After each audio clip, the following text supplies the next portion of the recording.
Glass K contains R milliliter mixture of wine and soda in the ratio of 4:3. Glass L contains R milliliter mixture of wine and soda in the ratio of 2:5, which is added to glass K if the resultant quantity of wine in glass K is 216 milliliter. What is the value of R? काय सांगितले आपल्याला दोन glass आहेत, glass के, आपण glass के आणि glass L असं सांगितलं. हा ग्लास के असं गृहीत धरू, हा ग्लास एल आहे. दोन्हीमध्ये पण काय आहे, वाईन आणि सोड्याचं मिश्रण आहे. वाईन आणि सोड्याचं मिश्रण आहे. किती मिलीलिटर आहे तर आर मिलीलिटर आहे. ह्यात पण आर आहे आणि ह्यात पण आर मिलीलिटर आहे. आता ह्यात काय दिलं आहे आपल्याला 4:3चा रेशो दिला आहे, वाईन ॲज टू कशाचा, वाईन ॲज टू सोड्याचा. तसंच ह्यात काय दिलं आहे आपल्याला 2:5चा दिला आहे. बघा आता टोटल इथे किती झालं, 4 आणि 3 7 झालं आणि इकडे पण किती झालं, 2 आणि 5 7च झालं. म्हणजे दोन्हीकडे पण मिश्रण हे सेमच आहे. त्यामुळे आपण काय करू शकतो आता डायरेक्ट त्यांनी सांगितल्याप्रमाणे ह्या एलमध्ये हे के जर मिक्स केलं तर वाईन एकत्र आणि सोडा एकत्र वेगवेगळं करू शकतो आपण. म्हणजेच आपण 4 आणि 2 किती झालं, मग वाईन 6 झालं आणि सोडा किती झालं, 3 आणि 5 8 झालं. म्हणजे 6:8चा आपल्याला रेशो भेटला. म्हणजे त्यांनी ह्या 6ची व्हॅल्यू काय दिली आपल्याला, वाईन किती होते म्हणून सांगितले तर 216. बघा आता 216ची किंमत आपल्याला काय दिली, 6 म्हणजेच जर 216 असेल तर आपल्याला काय काढायचं आहे, आरची व्हॅल्यू काढायचं. आर किती आपलं 4 आणि 3 7 आहे. 7 म्हणजे किती काढायचं आपल्याला, 6 के 7 6 त्रिक 18, त्यानंतर 3 बाकी उरले, 6 6 36 म्हणजे 36 गुणिले 7, 7 चक्क 42, 7 चला 4, त्यानंतर 7 त्रिक 21 आणि 4 25, म्हणजेच 252 मिलीलिटर कशाची व्हॅल्यू आली आपली, आरची आली. म्हणजेच option D. Next, there are total 120 students in a class. Average mark of 10 by boys are 75 and average mark of 10 by girls are 60. If the average mark of 10 by whole class are 70, then how many girls are there in the class? काय सांगितलं आपल्याला, एक class आहे त्यामध्ये 120 student आहेत. त्यातल्या बॉयजचं average 75 आहे आणि गर्ल्सचं अवरेज 60. कशाचं, मार्क्सचं. तर आणि होल क्लासचा अवरेज किती दिला आपल्याला, 70 दिलं. तर त्यात गर्ल्स किती असतील असं सांगायचं. आता बघा या असं ज्या वेळेस आपल्याला बॉयज गर्ल्स आणि त्यांचा अवरेज असं दिलेलं असते त्यावेळेस काय करायचं, आपण ॲलिगेशन पद्धतीनं सोडवायचं. बघा आता बॉयज आपण काय करू, इकडं मांडू, गर्ल्स आपण इकडं मांडू. त्यानंतर बघा बॉयजचं अवरेज आपल्याला किती दिले, 75 दिले. तसंच गर्ल्सचं किती दिलं आपल्याला, 60 दिले. आणि ॲलिगेशनमध्ये कसं असतं मी सांगितलं तुम्हाला की ह्या दोन व्हॅल्यूच्या मध्येच ही मधली अवरेज व्हॅल्यू असते होल क्लासची. म्हणजे किती झालं, 70 त्यांनी दिलेलं आहे, बरोबर आहे का. कधी पण आपण काय करायचं, पॉझिटिव्ह डिफरन्स घ्यायचा. म्हणजे मोठ्या संख्येमधून बारक्या संख्या वजा करायची. आता हे 75मधून 70 गेलं तर किती राहिलं, 5 राहिलं. आणि ह्या 70मधून 60 गेलं तर किती राहिलं, 10 राहिलं. म्हणजेच मांडताना मी कसं मांडतो बघा, ह्या दोन्हीचा डिफरन्स काय करायचा, सरळ खाली इकडं असा मांडायचा आणि ह्या दोन्हीचा डिफरन्स काय करायचा, सरळ इकडं असं खाली मांडायचा. म्हणजेच बघा आता 5 के 5 5 2 10, म्हणजेच 2:1 काय झाला, रेशो झाला. बॉयजचा रेशो किती आला, 2. तर गर्ल्सचा रेशो किती झाला, 1 झाला. आता टोटल क्लास आपल्याला माहीत आहे किती आहे, 2 आणि 1 3. 3 रेशोची किंमत आपल्याला माहीत आहे किती आहे, 120 त्याने दिली. टोटल स्टुडंटची संख्या त्याने क्लासमधल्या 120 दिली. तर त्यांनी काय विचारलं आपल्याला, गर्ल किती ते आपल्याला 1 आहे ते. तर 1 म्हणजे किती काढायचं आहे, तिने किती 3 चौक 12 आणि वरचा 0 आणि 40 एके 40. म्हणजेच गर्ल्स किती झाल्या तर 40, option A. Next, the graph below given the number of passengers that road 3 different cabs P, Q and R in each day.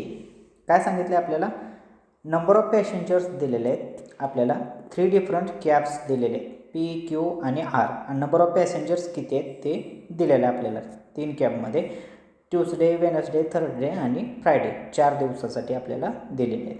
आता बघा हा डाटा रीड करत असताना कसं करायचं आपल्याला, हा लाईन आहेत 2 आणि लाईनवर आपल्याला काय दिलेलं आहे, बार ग्राफ दिलेला आहे, बरोबर आहे का. त्या 2 लाईनच्या मध्ये बघा आता कितीचा डिफरन्स आहे, 50 ते 55 मध्ये रेषा किती आहेत, 1 2 3 4 आणि 5. 5 रेषे तर कितीचा गॅप असणार आहे, 1-1चा असणार आहे. म्हणजे 51, 52, 53, 54 आणि 55 असं असणार आहे. तर आता डायरेक्ट आपण काय करू, आपण क्वेश्चन बघूया. What is the approximate percentage of passengers who rode cab Q on Thursday out of total number of passengers traveled on same day. काय म्हणले आपल्याला, कॅब क्यूमध्ये बघा. आता कॅब क्यू ऑन थर्सडे म्हणले, कॅब क्यू ऑन थर्सडे किती आपला 90च्या वर किती लाईन आहेत, 1, 2 आणि 3. शक्यतो एक्झाममध्ये काय करायचं सांगतो तुम्हाला.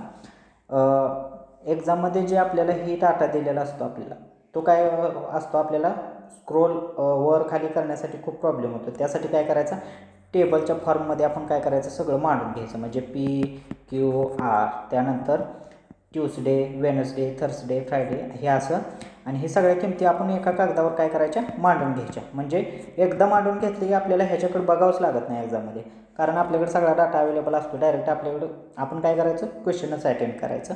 आता इथं काय होतं, आपल्याला प्रॉब्लेम मग सारखं आपल्याला लाईनमध्ये एकदम बारकाईनं बघावं लागतं. आता इथं काय करू आपण बघा. आता थर्सडेला काय सांगितलं, क्यू किती आपलं 1, 2 आणि 3 म्हणजे 93. 90च्या वर 3 लाईन आहेत म्हणून 93 डिवायडेड बाय. आता टोटल ऑन थर्सडे सांगितले, टोटल ऑन थर्सडे म्हणजे इथलं काय 55, हे 93 आणि हे किती 75. म्हणजेच किती झालं, 55 + 93 + 75. 5 आणि 5 10 आणि 3 13 झालं 1, 8 आणि 9 17 आणि 5 22 म्हणजे 223 झालं. 223 म्हणजे टोटलच्या क्यू हे किती टक्के असं विचारलं. बघा आता आपल्याला काय विचारलं, ॲप्रॉक्झिमेशन विचारलं, बरोबर आहे का. ॲप्रॉक्झिमेशन विचारल्यामुळं 223नं जर डायरेक्ट भागलं तर आपल्याला खूप वेळ लागणार आहे. त्याच्याऐवजी आपण काय करू, 225 असं गृहीत धरू. आता बघा आपण 225 म्हणजे 223 ॲक्च्युअलमध्ये किंमत 223 होती, त्यापेक्षा आपण काय घेतली, 225 घेतली.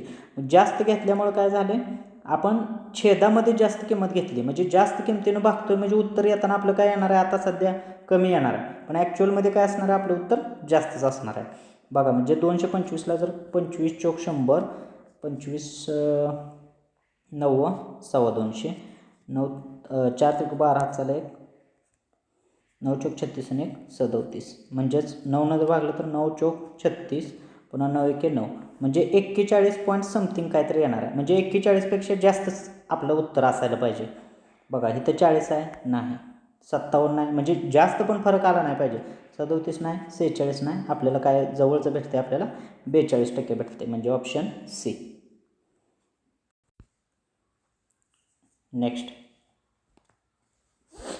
What is the ratio of number of passengers who rode cab P&R on Tuesday to number of passengers who rode cab P&R Friday respectively. आपल्याला काय बघायचं आहे, P आणि R ट्यूसडेला बघायचं आहे. आता बघा ट्यूसडेला P किती आहे 90, R किती आहे 70, 90 आणि 70 किती झालं 160 झालं.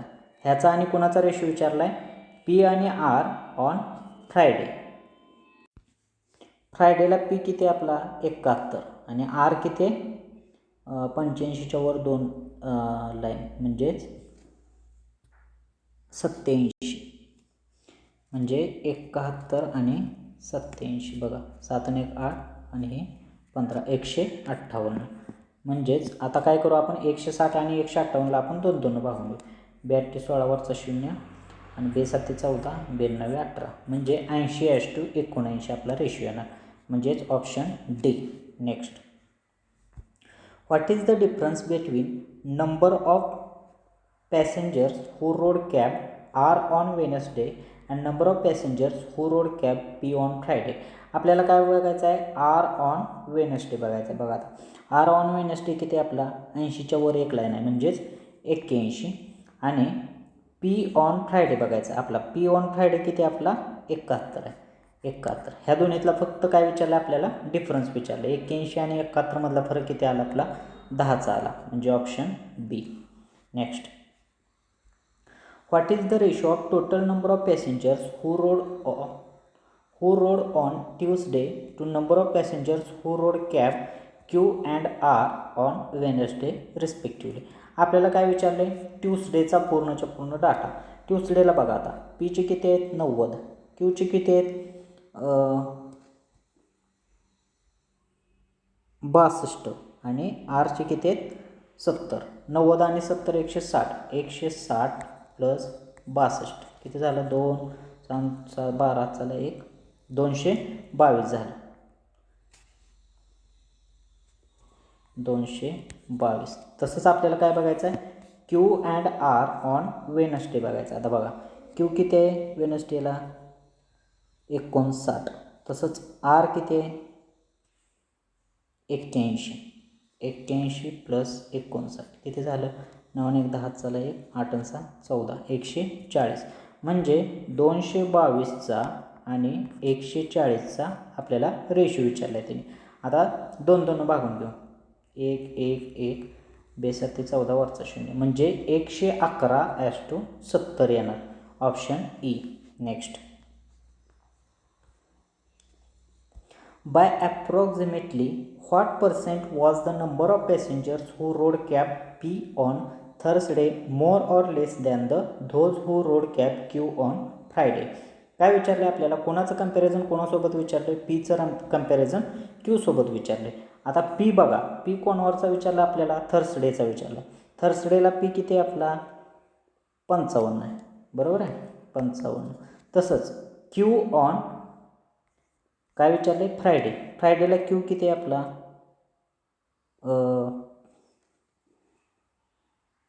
70पेक्षा एक लाईन कमी म्हणजेच 69, बरोबर आहे. आता बघा हा डाटा पीचा डाटा हा क्यूपेक्षा कितीनं मोर किंवा लेस आहे असं विचारले आपल्याला.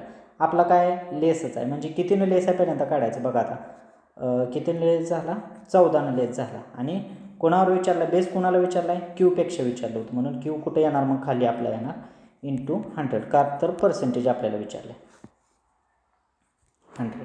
बघा आता आणि ॲप्रॉक्सिमेट विचारलं आहे आपल्याला, लेस तर येणार आहे बरोबर आहे, म्हणजे मोरचा आपला काय होणार आहे ऑप्शन कट होणार आहे. आता लेस तर येणारच आहे बरोबर आहे. आता बघा ॲप्रॉक्सिमेट विचारल्यामुळं काय करायचं, हे 69च्या ऐवजी आपण काय करायचं 70 आहे असं गृहीत धरू, म्हणजे आपल्याला कॅल्क्युलेशनला सोपं जाते. बघा 14 × 14 14 पंचे 70, 5 × 5 5 2 10 आणि वरचा एक 0 म्हणजे 20%च्या आसपास उत्तर येणार आहे. म्हणजे 20% ते पण काय असं येणार आहे लेस येणार आहे. Option A. Next. The graph below gives the number of accounts opened by 2 banks in 5 days.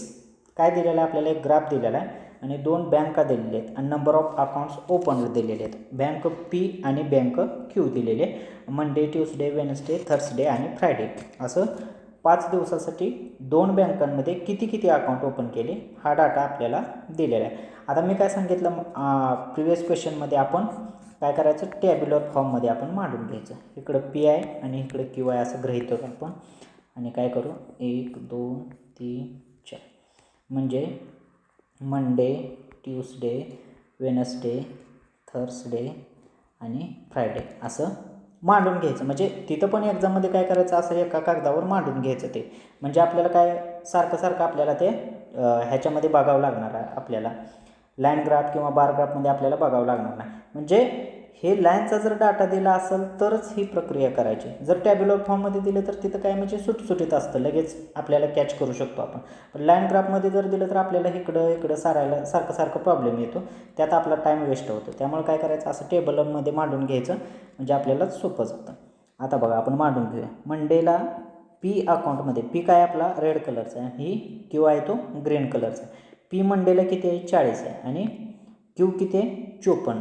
ते 40 आणि 54 असं मांडून घेतलं. तसंच बघा आता ट्यूसडेला किती आहे हे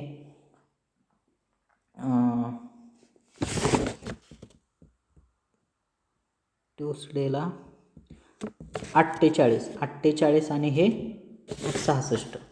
48 आणि 66. तसंच हे बघा आता पी किती आहे इथं 75, म्हणजे खालीवर झालं. आता पी इथं वर गेला आहे बरोबर आहे. ही पी 75 आहे आणि क्यू किती आहे आपला 51 आहे. 75 आणि 51. तसंच इथं बघा आता पी किती आहे आपला 54 आणि क्यू किती आहे 64. 54 आणि 64. तसंच आता ही बघा पी किती आहे आपला 50 आणि क्यू किती आहे 72, 50 आणि 72 हे आपण मांडून घेतल्यामुळे आपल्याला आता बघा किती सोयीस्कर जाते. डायरेक्ट क्वेश्चन बघा आता.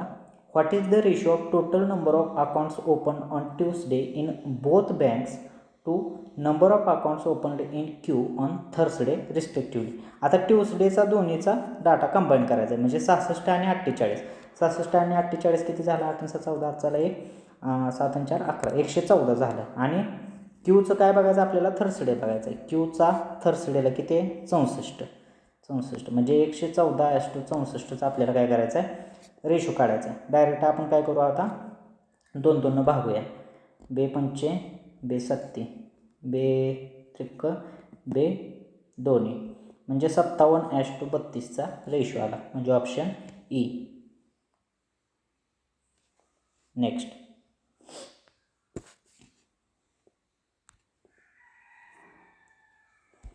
approximately what percentage of total number of accounts opened on Wednesday was in bank P. बघा आता बँक पी मध्ये किती आहेत वेनसडेला? 75. आणि कोणाला कंपॅरिझन करायचं आहे? तर वेनसडेलाच कंपॅरिझन करायचं आहे. म्हणजेच टोटल वेनसडे दिवशी किती अकाउंट ओपन केले त्याच्या पीमध्ये किती टक्के केले असं विचारलं. म्हणजे टोटल किती केले? 75 आणि 51 किती झाले? 126 झाले. 126च्या 75 हे किती टक्के असं विचारले त्याने आणि ॲप्रॉक्सिमेट विचारले. म्हणजेच 126च्या ऐवजी आपण 125 घेऊया. बघा आता 25 त्रिक 75 25 5 126 3/5 म्हणजेच किती असते? 60% असते. किंवा 5 1 5 5 2 10 3 2 6 आणि वरचा 1 0 म्हणजे 60% असं जर केलं तर चालते. पण फ्रॅक्शन व्हॅल्यू जर माहीत असतील तर 3/5ची व्हॅल्यू 60% असते. डायरेक्ट मार्क करायचं आणि पुढे जायचं. Next. By what percentage was the number of accounts opened in Bank P on Friday more or less than that of Bank Q on Monday? Bank P on Friday बघायचं आता. Bank P on Friday किती आहेत? 50. आणि Bank Q on Monday. Bank Q on Monday किती आहेत? 54. बरोबर आहे. हे 50 हे 54पेक्षा कितीनं मोर किंवा लेस आहे बघायचं. कितीनं? 4. काय लेस आहे म्हणजे मोर ऑप्शन काय होणार? कट होणार. आता 4 लेस आहे पण खाली कोणाला कंपॅरिझन केले? क्यूला केले म्हणजे 54ला केले. इंटू काय होणार आहे? 100 होणार. बघा आता 2 भागूया आपण. 2 2 आणि 2 27 वरचं काय झालं? 0 झालं. बघा आता 27 7 2 7 14 140 7 7 49 म्हणजेच 189 27 7 189च्या आसपास होते. म्हणजेच 11 बाकीवरती म्हणजे 7 पॉईंट समथिंग काय तर आपला आन्सर येणार आहे. म्हणजे 7 पॉईंट समथिंग आणि less 7.4 less option D. Next. What was the difference between the total number of accounts opened in both banks on Friday and the total number of accounts opened in both banks on Wednesday? आता फ्रायडेला total बघा किती? 72 आणि 50 किती? 122. तसंच वेनसडेला total बघा किती? 75 आणि 51 किती? 126. ह्या दोन्हीतला फक्त काय करायचं आपल्याला? फरक विचारला, डिफरन्स विचारला. 126 आणि 122 मधला फरक किती? 4चा. 4 म्हणजे option B. Next. What was the ratio of total number of accounts open in bank P on Monday and Tuesday to? आता बघा पी ऑन मंडे आणि ट्यूसडे म्हणजेच काय आपल्याला डाटा घ्यायचा आहे? पीचा मंडेचा आणि ट्यूसडेचा डाटा घ्यायचा आहे. किती आला? 88 आला. तसंच काय सांगितलं आहे त्यांनी? To total number of accounts open in both banks on Thursday. आता थर्सडेचा काय करायचं आहे? बोथ बँक पी अँड क्यूचा डाटा घ्यायचा म्हणजे 54 आणि 64 किती झालं? 54 आणि 64 8 आणि हे वरचा 11 म्हणजे 118. ह्या दोन्हीचा काय करायचं आपल्याला? रेशो विचारला. बघा आता 88:118 काय करू आपण? 2 भागू. 2 चौक 2 चौक 2 पंचे 10 92 18 म्हणजेच काय आलं? 44:59 म्हणजे option D. Next. The ratio of present ages of Pratik and Nalin is 5:3. After how many years will the ratio of their ages become 3:2. काय सांगितलं आपल्याला, प्रतीक आणि नलिनचा प्रेझेंटचा वयाचा रेशो दिला आहे 5:3 आणि किती वर्षानंतर त्यांच्या वयाचा रेशो 3:2 होईल असं विचारलं. बघा आता आपण गृहीत धरू 5x आहे आणि ही काय आहे 3x आहे. ही कोण आहे प्रतीक आणि ही कोण आहे नलिन, बरोबर आहे. आता किती वर्षानंतर, n वर्षानंतर आहे दोघांचं पण, कारण किती वर्षानंतर डाटा आपण n वर्षानंतर घेतला. इज इक्वल टू किती रेशो होईल म्हणून सांगितलं आहे त्यांनी 3:2. हे जर फर्दर सॉल्व्ह केलं तर आपण काय होणार आहे, ह्या दोन इकडं मल्टिप्लाय होणार आणि ही इकडं मल्टिप्लाय होणार, म्हणजे तिरकस मल्टिप्लाय. बघा आता ह्या दोन जर इकडं मल्टिप्लाय केलं तर काय झालं, 5 2 10x plus 2n is equal to काय झालं 3 त्रिक 9x प्लस 3n. आता बघा हे 9x इकडं x एकीकडे घ्यायचं आणि n एकीकडे घ्यायचं. काय आलं 10x मधनं 9x गेलं तर x राहिलं इज इक्वल टू हे इकडं जाणार. तसं 3n मधनं 2n गेलं तर n, म्हणजे nची आणि xची व्हॅल्यू काय येणार आहे, सेम येणार आहे. ह्याच्यावरून आपण nची आणि xची व्हॅल्यू किती आहे हे सांगू शकणार आहे का, नाही. त्यामुळे ह्याचा आन्सर काय येणार आहे, can't be determine, option E. Next, X and Y started a business by investing in the ratio of 5:3 respectively. After 4 months, Z joins the business by investing twice the amount of X. What will be the ratio of shares of profit received by Y and Z at the end of year respectively? काय सांगितले आपल्याला, X आणि Yनं काय केला, business चालू केला. Investment किती केली, ह्यानं 5 केली आणि ह्यानं 3 केली, त्या रेशोमध्ये केली. म्हणजे आपण x केली आणि x केली असं गृहीत धरू. काय केलं, 4 महिन्यानंतर कोण आला, झेड जॉईन झाला त्यांना. झेड काय झाला 4 महिन्यानंतर जॉईन झाला आणि किती झेडनं किती अमाऊंट गुंतवली, तर twice the amount of X. एक्सनं किती गुंतवली होती, 5x गुंतवली होती. मग ह्यानं काय केली, त्याच्या डबल म्हणजेच 10x गुंतवली. पण आता बिझनेस किती वर्ष चालला, 1 वर्ष चालला. 1 वर्षानंतर त्यांना प्रॉफिट झाले. म्हणजे हा सुरुवातीपासून होता म्हणजे 12 महिने होता, हा पण सुरुवातीपासून होता म्हणजे 12 महिने होता आणि हा किती 4 महिन्यानंतर आला आहे म्हणजे 12 महिन्यातले 4 महिने तो नव्हता, म्हणजे किती महिने होता, 8 महिने होता, बरोबर आहे. म्हणजे investment into time is equal to काय असते, प्रॉफिटचा रेशो असतो. बघा आता 12 पंचे काय झालं इकडं 60x, तसंच 12 त्रिक किती झालं 36x आणि इथं 8 10 80x. आता आपण कितीनं भागू शकतो, आपण 4 भागू. 4 15x, तसं 4 9 36 आणि 4 20, म्हणजेच 15x 9x आणि 20x असा रेशो आला, बरोबर आहे. त्याने काय विचारले, वायचा आणि झेडचा रेशो काय येईल, म्हणजे 9 काय येणार 20 येणार, म्हणजे 9:20 म्हणजे option A. Next, a sum is distributed among A, B and C such that A got 35% more than B and 20% less than C. If B got 2750 less than A, then calculate the share of A. काय सांगितलं बघा, एक सम आहे, ती काय करायचे, A, B आणि C मध्ये डिस्ट्रीब्यूट करायचे आपल्याला. तर त्यात काय सांगितलं, ए हा बीपेक्षा 35% जास्त आणि सीपेक्षा 20% कमी घेतोय. तर आणि जर बीनं जर सीपेक्षा 2750 रुपये जर लेस घेतले असतील तर काय करायचं आपल्याला, एचा शेअर किती असेल हे काढायचं. बघा आता पहिला रेशो देताना आपल्याला काय दिला, A:B दिला, बरोबर आहे. आता एनं काय केलं, 35% मोर घेतलेत म्हणून सांगितले, कोणापेक्षा, बीपेक्षा. म्हणजे टक्केवारीत जर कंपॅरिझन केलं तर बेस कोणाला कंपेअर करायचा, बीला करायचा. बीला जर 100 असतील तर एला किती असणार आहे, मग 135 असणार आहे. ह्यांचा रेशो जर काढला आपण तर काय होणार आहे आपला, 5 27 आणि 5 20 म्हणजे 27:20चा रेशो आला. त्यानंतर काय केलं आपण, एचं कंपॅरिझन कोणासोबत केले, सी सोबत केले. एनंच काय केलं, सीपेक्षा 20% लेस घेतले, म्हणजे सीला जर बेस धरला तर आपण सीला 100 धरायचं आणि एला 20% लेस आहे म्हणजे किती असणार आहे, 80 असणार आहे, बरोबर आहे. आता हे तर पण काय करायचं, 5 आपण भागून घेऊया किंवा 20 डायरेक्ट भाग जातो. 20 चौक 20 5 100 म्हणजे 4:5चा रेशो आला. आता बघा ए इथं 27 आणि इथं किती आहे 4 आहे. मग ए जर सेम करायचं असेल तर काय करायचं, इकडं आपण 4नं मल्टिप्लाय करून घ्यायचं आणि इकडं काय करायचं 27नं मल्टिप्लाय करून घ्यायचं. मग दोन्हीकडं पण करायचं. 27 चोक किती झालं आपलं 108. तसंच इकडं 4नं जर 20ला मल्टिप्लाय केलं तर किती झालं 20 चोक 80. म्हणजे ए भेटलं आपल्याला, बी भेटलं.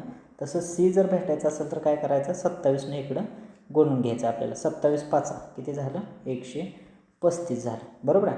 म्हणजे 108, 80 आणि 135 असा रेशो भेटला आपल्याला. आता त्यांनी काय सांगितलं बी गॉट 2750 लेस दॅन सी. आता इथं रेशोमध्ये बघा बीनं सीपेक्षा किती कमी घेतलेत 135 आणि 80 मधला फरक किती आला 55चा आला. 55ची व्हॅल्यू आपल्याला किती दिली 2775 दिली, 2750 दिली. तर आपल्याला काय करायचं एचा शेअर किती 108.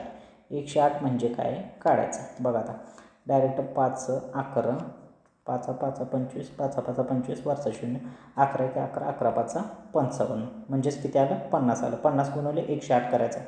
8 45 हातचाला 1 10 5 50 4 54 आणि हे वरचा 0 म्हणजे 5400 आला. 5400 म्हणजे option D. Next, the profit is earned when an article is sold for rupees 6400 is 20 times the loss incurred when the article is sold for rupees 2200. What will be the selling price of article such that to earn 25% profit?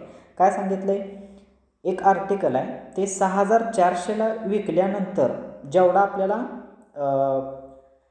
फायदा होतो तेवढा जर 2200 रुपयाला विकला तर त्याच्या 20 times तिकडं फायदा होतो आहे 6400ला विकल्यानंतर. जर आपल्याला 25% प्रॉफिट म्हणजे नफ्यानं जर विकायचं असेल तर ती वस्तू कितीला विकावं लागेल असं विचारलं. आता बघा आपल्याला प्रॉफिट इज इक्वल टू काय असतं बघा. Profit is equal to selling price minus cost price असते. म्हणजे विक्री किंमत मायनस खरेदी किंमत असते. तसंच लॉस म्हणजे काय असतं आपला cost price minus selling price असते. म्हणजेच आपली खरेदी किंमत ही विक्री किंमतीपेक्षा जास्त असते ज्यावेळेस आपल्याला लॉस होतो. आणि प्रॉफिट कधी असतं तर आपल्या खरेदी किंमतीपेक्षा विक्री किंमत जास्त असते त्यावेळी.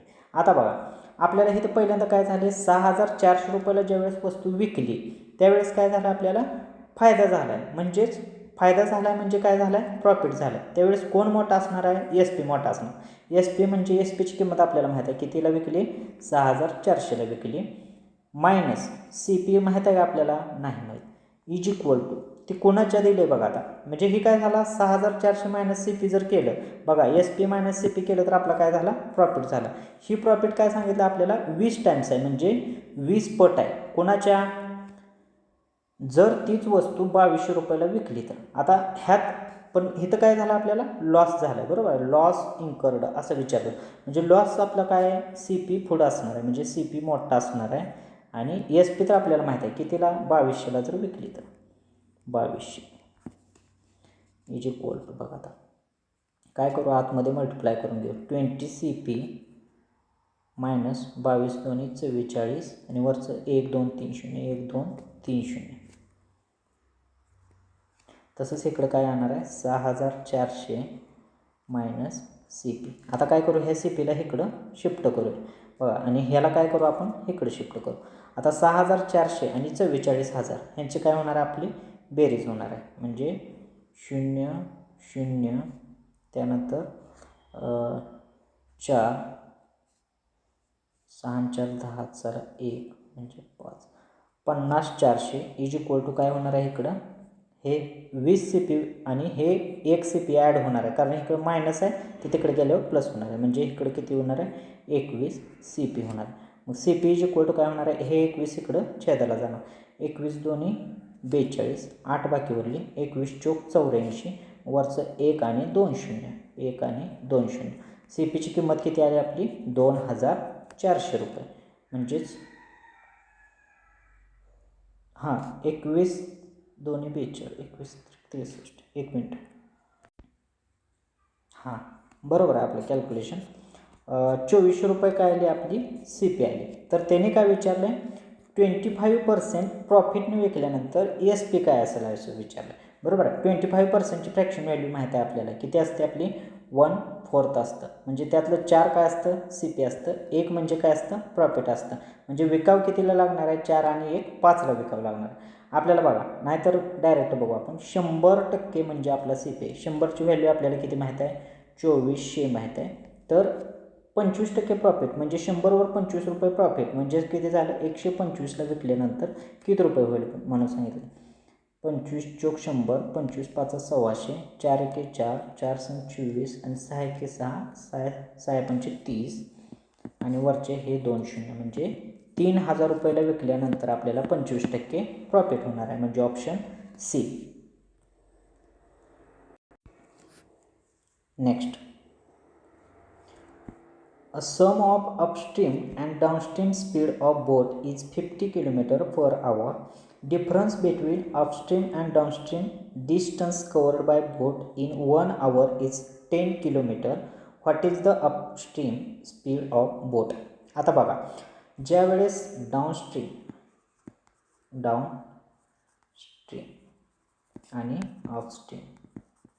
डाउनस्ट्रीम म्हणजे काय असतं तर पाण्याच्या दिशेनं आणि अपस्ट्रीम म्हणजे काय असतं पाण्याच्या विरुद्ध दिशेनं. जर आपल्याला फक्त बोटचं जर स्पीड पाहिजे असेल तर काय असतं डाउनस्ट्रीम प्लस अपस्ट्रीमचं स्पीड डिवायडेड बाय 2 असतं. काय असतं लक्षात ठेवा डाउनस्ट्रीम प्लस अपस्ट्रीमचं स्पीड डिवाइड बाय 2 केल्यानंतर फक्त आपल्याला काय होतं बोटचं स्पीड भेटतं. तसंच स्ट्रीमचं स्पीड स्ट्रीम म्हणजे काय असतं पाण्याचा वेग असतो. स्ट्रीमचं जर स्पीड पाहिजे असेल तर काय करायचं डाउनस्ट्रीम आणि अपस्ट्रीममधला फरक घ्यायचा म्हणजे downstream minus upstream divided by 2 हे म्हणजे काय असतं स्ट्रीमचं स्पीड असतं. आता बघा आपल्याला काय दिले अपस्ट्रीम आणि डाउनस्ट्रीमच्या स्पीडमधला बेरीज दिली आपल्याला. बरोबर आहे. सम दिली. सम म्हणजे काय असतं बेरीज असते. मग बेरीज डिवायडेड बाय 2 जर केलं तर आपल्याला काय होणार आहे बोटचं जर स्पीड गावणारच आहे आपल्याला म्हणजे 50 डिवाइड बाय 2 केलं तर 25 km/h हे काय झालं आपल्याला बोटचं स्पीड सापडलं. बोट इज इक्वल टू काय झालं 25 km/h. तसंच बघा आता difference between the upstream and downstream covered by boat in 1 hour is काय म्हणलं आपल्याला 10 km आहे म्हणले. बरोबर आहे. आता स्ट्रीमचं स्पीड आपल्याला काय माहीत आहे का नाही कारण आपल्याला अपस्ट्रीम आणि डाउनस्ट्रीममधला फरकच माहीत नाही त्यामुळे आपण स्ट्रीमचं स्पीड काढू शकत नाही. आता बोटचं तर स्पीड माहीत आहे आपल्याला. काय करू आपण स्ट्रीमचं स्पीड आपण x आहे असं ॲझ्युम करू. आता कसं असतं सांगतो तुम्हाला ही एक नदी आहे असं गृहीत धरू. आपण काय करू ह्याच्यावरनं बोट चालली आपली. बरोबर आहे. बोट काय चालली आपली इकडं पाणी पण काय करते इकडंच प्रवाह करते. आपली बोट पण इकडं चालली तर आपल्याला काय होणार पाणी जिकडं चाललं आहे तिकडंच जर आपण चाललो असेल तर आपल्याला काय होणार आहे वेग जास्त सापडणार आहे. म्हणजे कशामुळे जास्त सापडणार आहे तर आपल्या बोटचं स्पीड प्लस पाण्याचा वेग पण आपल्याला सापडणार आहे. त्यामुळं त्याला काय म्हणायचं डाउनस्ट्रीम म्हणायचं. जर समजा पाणी असं चाललं आहे आणि आपण जर त्याच्या विरुद्ध दिशेने चाललो तर आपल्याला काय होणार पाणी आपल्याला अपोज करणार त्यामुळे काय होणार आहे आपलं स्पीड बोटचं काय होणार आहे कमी होणार आहे. त्यालाच काय म्हणायचं असतं अपस्ट्रीम म्हणायचं असतं. मग बोटचं स्पीड आपण काय आपल्याला भेटले 25 km/h भेटले आणि पाण्याचा वेग आपल्याला माहीत आहे का नाही. मग त्यामुळं काय करू आपण x आहे असं गृहीत धरू. मग बघा आता अपस्ट्रीमचं स्पीड काय असतं आपलं बोटचं स्पीड 25 मायनस x म्हणजे आपल्याला काय करते ते अपोज करते त्यामुळे काय होणार आहे आपल्याला आपल्या आहे ह्या स्पीडपेक्षा आपलं स्पीड काय होणार आहे कमी होणार आहे. कितीनं कमी होणार आहे तर जेवढा पाण्याचा वेग आहे तेवढ्यानं कमी होणार आहे. आणि डाउनस्ट्रीम म्हणजे काय असणार आहे जिकडं आपण चालू आहे तिकडंच पाणी म्हणजे जिकडं पाणी वाहते तिकडंच आपण चालू आहे त्यामुळे आपलं स्पीड काय होणार आहे इन्क्रीज होणार आहे. कितीनं इन्क्रीज होणार आहे आपलं स्पीड बोटचं प्लस काय होणार आहे पाण्याचा वेग होणार आहे म्हणजे हे काय झालं डाउनस्ट्रीम झालं. आता बघा आपल्याला काय झालं डाउनस्ट्रीम आणि अपस्ट्रीमचं स्पीड भेटलं. आता टाईम आपल्याला माहीत आहे की ते 1 hourसाठी दिलं आहे त्यांनी 1 hourमध्ये दोन्हीमधला फरक किती आहे डिस्टन्सचा तर 10 km आहे. आता बघा आपल्याला 10 km अंतर जास्त कसं पार होणार आहे आपल्याला डाउनस्ट्रीम जर आपण गेलो तर जर अपस्ट्रीम जायचं म्हटलं तर उलट कमी होणार आहे. म्हणजे आपलं स्पीड कोणाचं कमी डिस्टन्स कोणी जास्त कमी हे केलेलं असणार आहे, अपस्ट्रीमनं कमी केलेलं असणार आहे. आता बघा डाऊनस्ट्रीमचं स्पीड किती आहे आपलं 25 + x आणि किती आवरमध्ये 1 आवरमध्ये.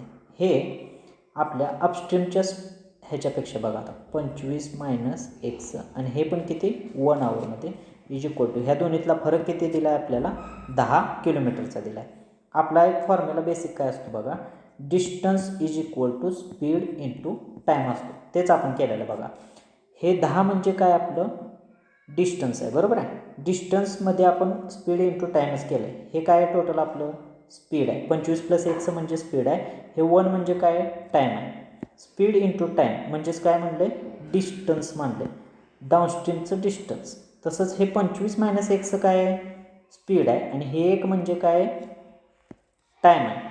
1 म्हणजे टाईम आहे. तर स्पीड × टाईम इथं पण काय झालं डिस्टन्सच आहे. डिस्टन्स - डिस्टन्स = डिस्टन्सच आहे. म्हणजे हे डाऊनस्ट्रीमचं डिस्टन्स आहे आणि हे अपस्ट्रीमचं डिस्टन्स आहे आणि ह्या दोन्हीतला फरकच आपल्याला किती दिला आहे 10 दिला आहे. आता हे पुढं सोल्युशन करू आपण. आता हे पुढं सॉल्व केल्यानंतर बघा कसं होणार आहे 25 + x. आता ह्या मायनसनं आज जर मल्टिप्लाय करून घेतलं तर काय होणार आहे -25 आणि मायनस प्लस x = 10.